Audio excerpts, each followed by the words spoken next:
বাংলাদেশের মানুষকে স্বাবলম্বীভাবে গড়ে তুলতে চাই অর্থনৈতিকভাবে। আমরা বাংলাদেশের মানুষের রাজনৈতিক অধিকারকে প্রতিষ্ঠিত করতে চাই এবং এটিই হচ্ছে আমাদের লক্ষ্য, এটিই হচ্ছে আমাদের উদ্দেশ্য। কিন্তু এই লক্ষ্য এবং উদ্দেশ্যকে বাধাগ্রস্ত করার জন্য স্বৈরাচারের দোসররা এখনো তাদের ষড়যন্ত্রকে অব্যাহত রেখেছে।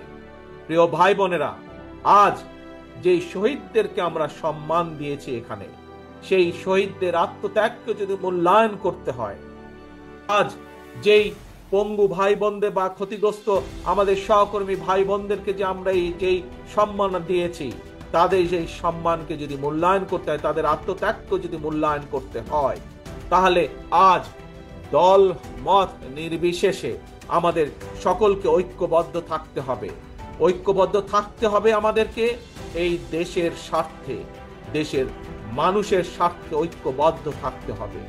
আমরা বিগত দিনে দেখেছি যে স্বৈরাচার সময় তারা ক্ষমতা ধরে রাখার জন্য তারা বিভিন্ন অপবাদ দিয়ে জাতিকে বিভক্ত করার চেষ্টা করেছিল। তারা বাংলাদেশ জাতীয়তাবাদী দল বিভক্তি চায় না। আমরা চাই জাতিকে ঐক্যবদ্ধ করতে। আমরা চাই আমরা সকল দল মত নির্বিশেষে, বাংলাদেশে বিএনপি যেমন আছে, বাংলাদেশে অন্য আরো রাজনৈতিক দল আছে। আপনারা দেখেছেন, কয়েকদিন আগে আপনারা দেখেছেন, আমরা বলেছি দলের পক্ষ থেকে যে আমরা দলের পক্ষ থেকে 31 দফা একটি পরিকল্পনা বা কর্মসূচি আমরা ঘোষণা করেছি। এই 31 দফায় আমরা পরিষ্কারভাবে তুলে ধরেছি যে আমরা চাই আমরা সকলকে নিয়ে সরকার গঠন করতে।